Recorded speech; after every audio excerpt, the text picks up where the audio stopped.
What's going on, everybody? Tillman Gibbons III here, back again with another phenomenal Fatherhood Friday episode. I'm here with Mr. David Smith, former Chief of Police. We're just going to drop some gems with y'all, hopefully share some information that, you guys could glean some value from and get insights from and become better fathers, because that's the goal, right? But shout out to all the dads out there. Happy phenomenal Fatherhood Friday. Mr. Davis, I'll let you introduce yourself. Yes, like Brother Tillman said, I started my career back in 1997 in law enforcement with Houston Police Department, and recently, as of April, finished my career as a Chief of Police. So I'm excited to be here and looking forward to share some information that's going to help everyone out there and be blessed by it. Yeah, always helping dads.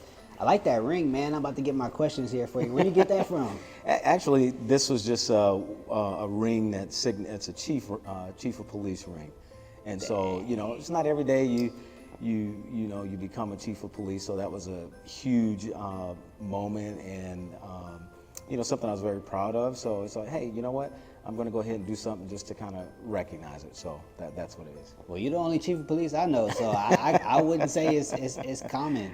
Yeah. So I got some questions pulled up from the community. By the way, thank you to everybody who went to phenomenalfatherhood.com. There's something on there that says, like, want to send us a message, like maybe the first paragraph down. If you have any other questions that you guys want to send in, go to the website, fill it out. Obviously, I get them, you know what I mean? So I'm going to share them on the podcast. So one of the questions that was, hold on, let me back up a little bit. Can you share a bit about your journey to becoming a chief of police and how fatherhood played a role in shaping your career? Well, again, starting my career back in '97. What was really interesting was I never wanted to be a police officer because of some of the bad, baggage that was out there and people not liking police or whatever. Yeah, NWA, all that. Yeah, man. So it was wow, not. It was that time you said 19 what? '97. Yeah. So it was not something that I actually planned on doing, but one of my best friends from college, did a ride along with him. And the thing that I really liked about it is I could see that you can put your personality into the job. You didn't have to be what was already there. You could create something. You can be the individual that you were and go out and do it that way. So when I found that out that I can be myself and be a police officer, it took on a whole new meaning for me, and that's what I was able to do. I'm a fun guy, man. I believe in family. I love the Lord. I'm a minister. So that was kind of a platform for me, so to speak, to engage with the community, and with them not even really knowing it, ministry was happening. So that was kind of cool, and man, to God be the glory. I never aspired to attain the level of chief, but God ordained it. It was set, in place in eternity past, and it happened, and even there, when you talked about the fatherhood, understanding that role, and there were a lot of people that looked like you, that you had to make sure that you were representing them as well. So everything that I did in that office, was to make sure that I respected my heritage, and understand, hey, for that next young black male, or doesn't even matter, female, that could see someone that looks like them in that position, then have the thought of, hey, I can do it too then. So to inspire that way, and most of my law enforcement has been in the school district, so I always have an opportunity or a platform, man, just to be able to talk to kids and reach out to them, and give them a positive outlook on life and things that they can do if they put their minds to it. So I think I received more from the job than I actually put out, because it was just always rewarding for me to do that. Wow. Yes, sir. I definitely didn't see that coming. But yeah, being able to inspire the next generation. Yes, sir. Like I said, that's what Phenomenal Fatherhood is all about, being able to inspire the next father. You'd be surprised how your example as a great father can inspire somebody who's watching. You know how many people that come and tell me, oh man, like I saw the way you was parenting your kids at Urban Air, and that, you know, caused me to step up and want to play with my kids too, or whatever the case may be. You'd be surprised, man. You can inspire Absolutely. a lot more people than you think are watching you. Yes, sir. But all right, next question we got here. Let's see. How did you balance the demands of leading a major police department and being a father? Well, you know, we always have to be able to separate the two. I think I did a okay job of that. Yeah. Early on, you know, I have just so you know, so everybody, yeah, I'm a father, so you know, I qualify. I have five kids, 4 girls and 1 boy. The first 4 are all grown now, right? So all of my first 4 kids are all grown.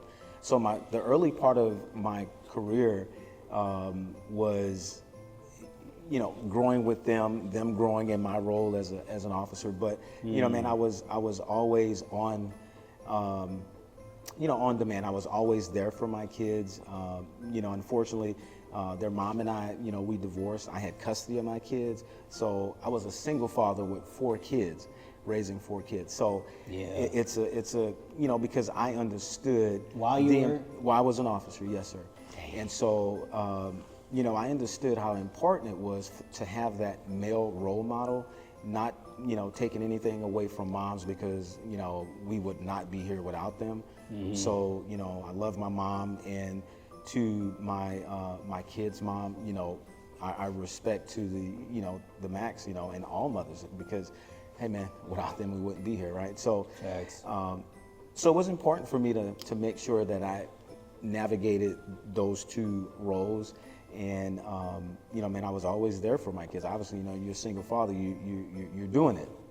You know, it's all on you. So I didn't ever want my kids to say, well, Dad, the reason you know, my girls for sure, to say, well, you know, Dad, the reason I was with this broke dude or this guy that was not up to par, because you weren't there to show me a real role model of what a man was supposed to be or look like, or how he was supposed to take care of a family. So that was important.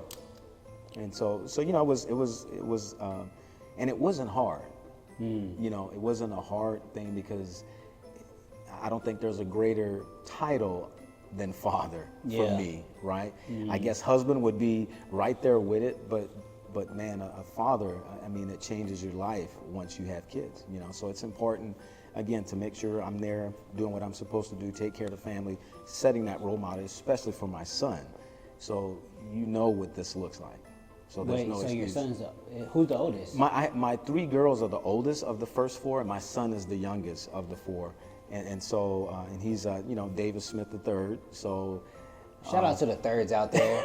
You see what we doing, baby. to all the Treys out there. All the thirds. You see us out here shining. Shout out to you, Davis the third. Yeah, brother. Man. So, you know, this is something that, like, I get a lot. So I really want to kind of, I'm gonna get to the rest of the questions, trust me. But it's like this particular question, I get a lot, because mentally, like kind of what we were talking about off air, you know, that separation.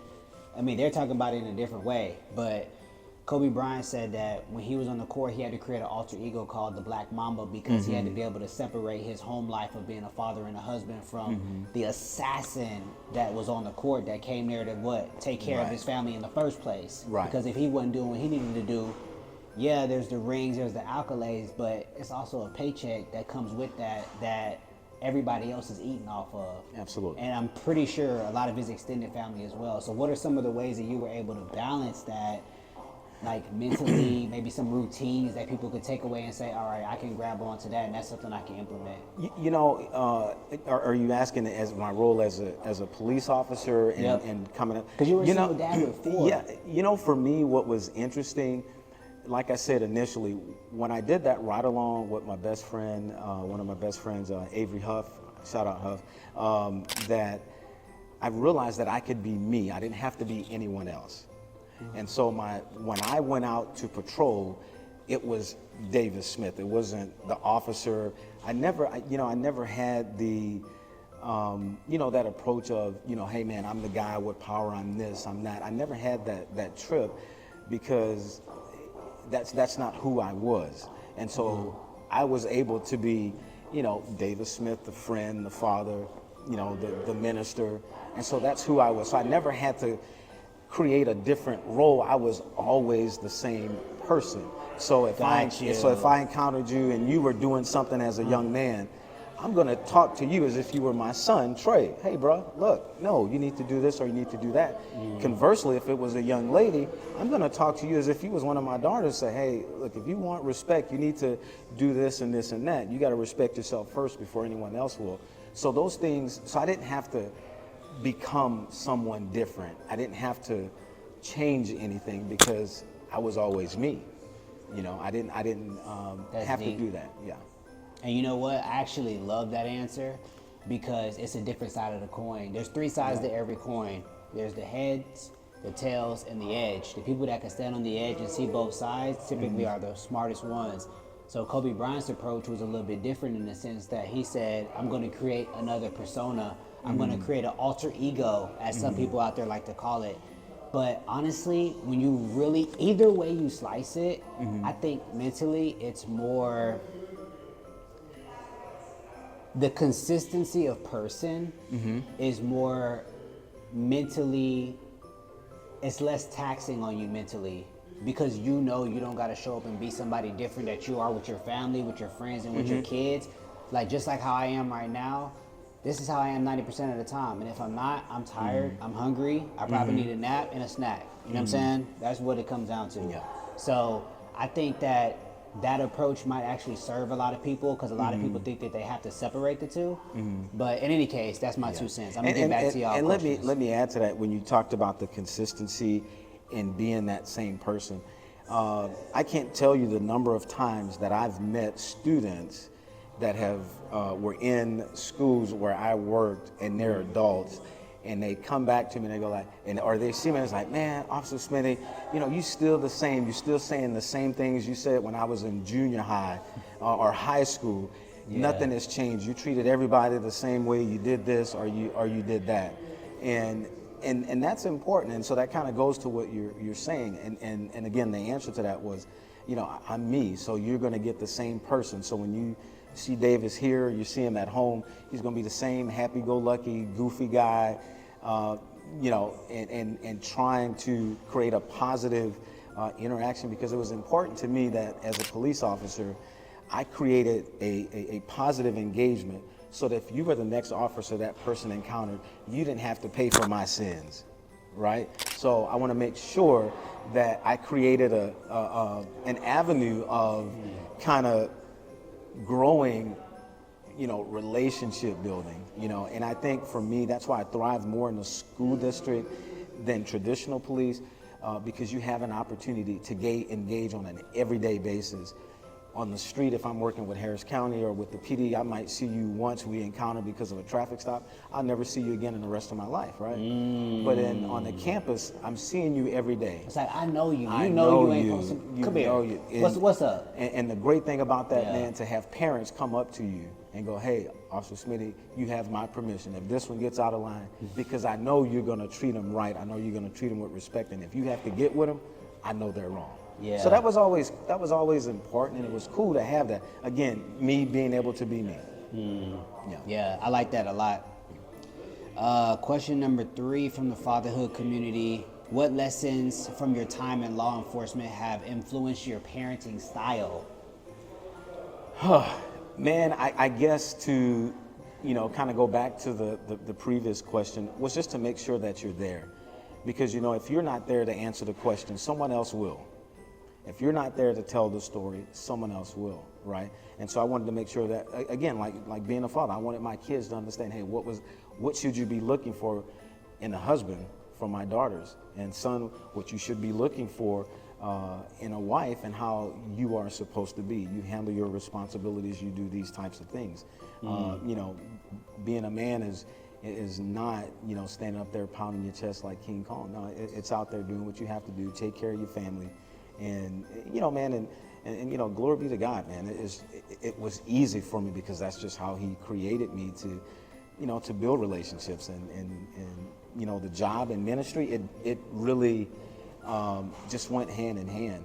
There was really no separation on it for me. Wow. Yeah. Yeah. Being there. You know what they say? Showing up is half the battle. Yes, they it say. is. Yes, it is. Question number 4. What advice would you give fathers about building trust and maintaining strong relationships with their children? Oh man, again, I would say there was an old saying, do as I say and not as I do. And that's a Yeah. wrong saying, right? I Yeah. think that motto or that saying for me was do as I say and as I do, because I'm going to set the right example for you. And what I'm saying and what I'm doing should be on point. There should be no deviation from the two, right? And again, that creates that consistency of who you are and what people expect from you, right? So I would definitely say that it's important to set the right example, and for my kids and for my son mainly, having integrity. I used to tell him all the time, integrity is doing that thing or saying the right thing when no one's watching. Yep. That to me, that's integrity, and you honor your word, you keep your commitments, and that's how you do it. Yeah. And I think those are pretty good foundational tools to have, and then you build from that. So I love that. So let's take that "do as I say, not as I do" and Out just of the go ahead, vocabulary. throw that in the trash. We're gonna leave that in the 1950s. You know what I'm saying? Because Right. we got a whole new generation now. We got a whole new thing. I think the biggest thing for me when it comes to that, man, was the hardest thing for me was apologizing.